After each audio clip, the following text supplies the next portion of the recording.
El día del Corpus Christi de 1828, en un descanso de la Convención de Ocaña, después de visitar los altares o monumentos que, por cierto, estaban vestidos en las calles, y de ver pasar la procesión en el balcón de la casa del doctor Eloy Valenzuela en Bucaramanga, a donde Bolívar estaba hospedado, el Libertador había pasado todo ese día acompañado de algunos de sus oficiales y le hizo una gran cantidad de confidencias increíbles al coronel francés Luis Perú de la Croix. Bolívar no dejó títere con cabeza. Fue implacable en general sobre algunos de sus propios generales. Y créanme que no se sabe cuál de todas las revelaciones que hizo ese día es más demoledora. Eso es precisamente lo que les voy a contar en este video, pero ante tan complicados enunciados les advierto que no son míos. Es lo que el coronel francés dice que el Libertador le confesó. Esto es Historias de Adelina. Yo soy Adelina Cobo. Sean todas y todos bienvenidos a mi canal.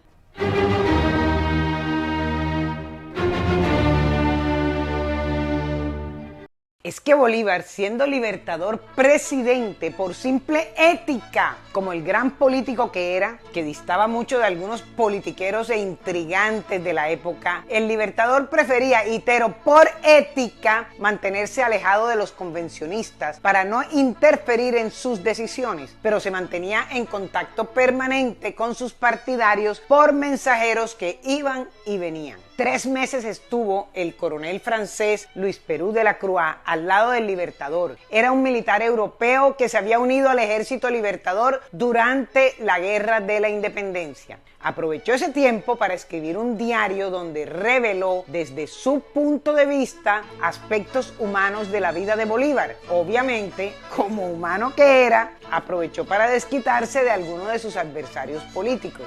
¿Y quién no lo iba a hacer en ese caso? Es que al tipo lo despojaron hasta de su grado y de sus honores. Y después de muerto el Libertador, precisamente por haberle demostrado una lealtad inquebrantable. Esa es la razón por la que algunos académicos no aprecian este diario tanto como debieran, pues tiene unos datos bien, pero bien interesantes. Pasada la procesión, el Libertador se recostó en su hamaca y comenzó a comentar asombrosas revelaciones sobre la política bogotana que nunca, óiganme bien, nunca ha sido fácil. Contó que en Bogotá existía un espíritu de localidad, de provincialismo, que era muy perjudicial para los intereses generales de la República y para la misma estabilidad del régimen. Decía que los agitadores se aprovechaban de eso y que no sería extraño que volvieran a repetirse tiempos lamentables y de terror como los de los años 1813 y 1814, cuando ocurrió la guerra civil entre Nariño y Baraya. Nariño, como Lincoln, siempre luchando por la unidad de la nación. Admitió además que su expedición del año siguiente, de 1815, sobre Cartagena, tenía como objetivo anexar ese estado al gobierno de la Unión, para lograr que la indómita Cartagena obedeciera y quitara el poder a todos aquellos tiranos que tenían al Magdalena sumido en una continua agitación y que mantenían a Cartagena en permanente anarquía, y que por andar ocupados en esas peleas internas se olvidaban de que tenían al enemigo allí cerquita en la provincia de Santa Marta, comprometiendo así la seguridad de la Nueva Granada. Recordemos que Santa Marta, al igual que Pasto, siempre fueron partidarias de mantener el dominio español en estas tierras.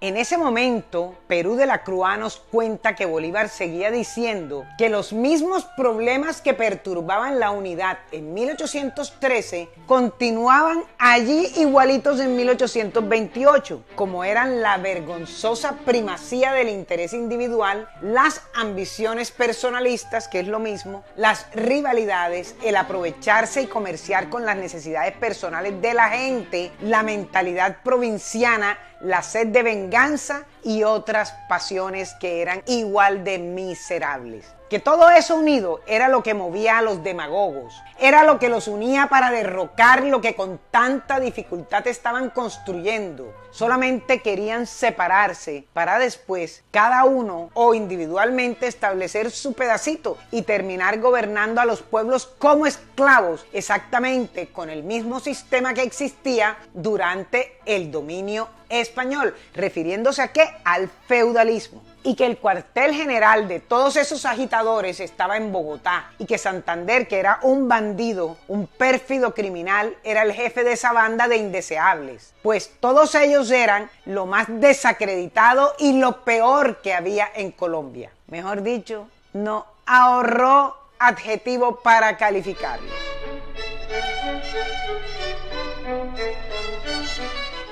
Que Santander como granadino era el jefe natural de todos ellos y que él lo único que sabía hacer bien era excitar al odio en contra de los venezolanos y hacerle creer a todos que Bolívar, al ser venezolano, prefería y encumbraba a sus connacionales mucho más que a los granadinos, que los ascensos en el ejército y los nombramientos oficiales eran todos para los venezolanos y no para los granadinos. Estas calumnias se las creían los granadinos, quienes obviamente se sentían ofendidos y heridos en su amor propio, cuando la verdad era que 2/3 partes de los empleados de la República eran granadinos, mientras que solamente 1/3 parte eran venezolanos, y que exactamente la misma proporción se había dado en los ascensos militares. Bolívar reconocía que entre los militares venezolanos había algunos malvados, pero que casi todos eran unos valientes y habían alcanzado sus ascensos en el campo de batalla. Y decía que era mejor no hacer el contraste entre ambos porque los granadinos salían muy mal parados. Y aquí es cuando comienza lo más demoledor. Inició con el análisis de los granadinos. Mencionó primero a los generales de división que en ese momento eran Santander, Córdoba, Fortul y Pey. Agregó que Córdoba era el único valiente y militar de verdad, pero que tenía un carácter duro y absoluto, una soberbia que era ridícula, que era demasiado vanidoso, que solamente era bueno en el campo de batalla, porque fuera del campo de batalla era peligrosísimo. Mencionó a 12 generales de brigada, diciendo que solamente había 3, París, Vélez y Herrán, capaces de mandar. Dijo también que el general Hermógenes Maza era muy valiente, pero que como andaba siempre borracho, terminaba convertido en un perfecto inútil. Y siguió denigrando de los generales de brigada. Dijo que Moreno era un salteador de los llanos, que Morales, Ortega, Rius, González y Ucros eran hombres de bien, pero si acaso servían para un mando local, que Obando y Mantilla eran 2 cobardes que no servían ni para taco de escopeta. Continuó diciendo que entre los coroneles también había una gran cantidad de ineptos.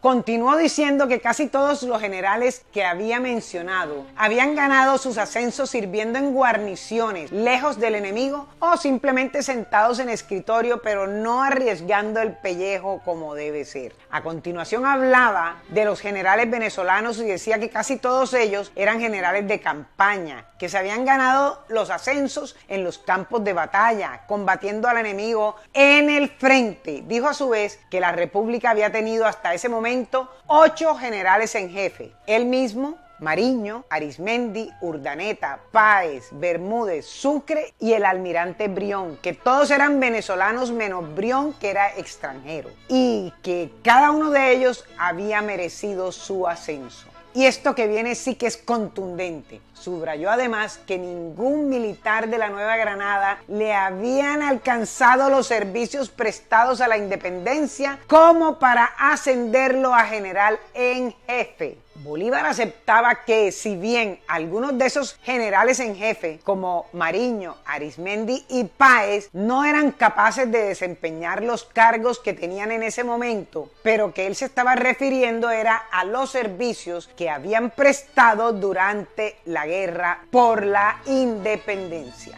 en la que tuvieron grandes resultados que permitieron acabar con el dominio español y que eso era lo que se estaba premiando en ese momento. A continuación, se sinceró diciendo que en cambio había militares granadinos que habían sido ascendidos por política y no por el cumplimiento del deber, que esos no eran ascensos justos, que se trataba de Padilla, de Fortuny y de Pey, de quienes Bolívar decía que él jamás los habría nombrado generales de división si no hubiesen sido granadinos. También se refirió a Morales, Hughes, Antonio Obando, González, Mantilla y otros que jamás habrían llegado a generales de brigada si hubiesen sido venezolanos, que eran muchos los que por el solo hecho de ser granadinos habían alcanzado méritos, ascensos, y que eso era por estricta razón de Estado, porque había que mantener una cordialidad dentro de la República. Por eso Bolívar tenía que ascenderlos o también nombrarlos en el caso de los civiles, pero que no tenían mérito para eso.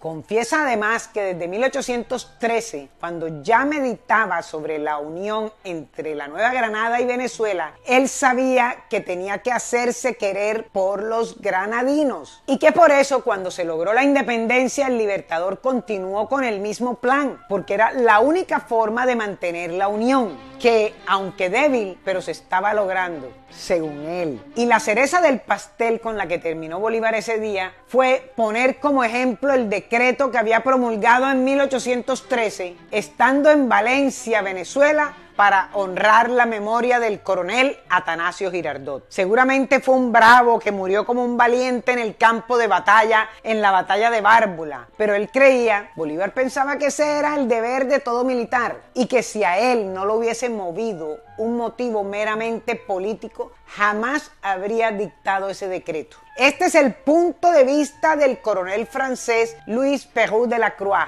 que si bien sirvió como asistente a Bolívar durante las sesiones de la Convención de Ocaña, cuando el Libertador se mantuvo en Bucaramanga para estar lejos de los convencionistas, con el fin de no interferir en sus decisiones. De todas maneras, esta es la opinión de una persona que dice que Bolívar dijo, pero no deja de ser muy interesante cada página que leo en ese diario.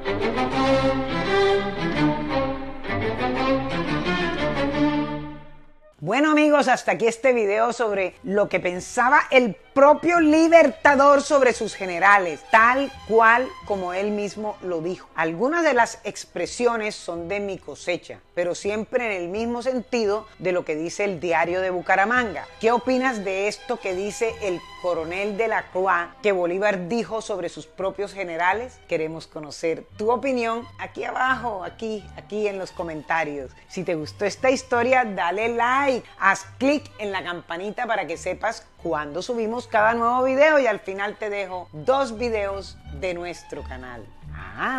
Y si es que aún no te has suscrito, lo puedes hacer haciendo clic en la bolita del centro. ¡Hasta pronto!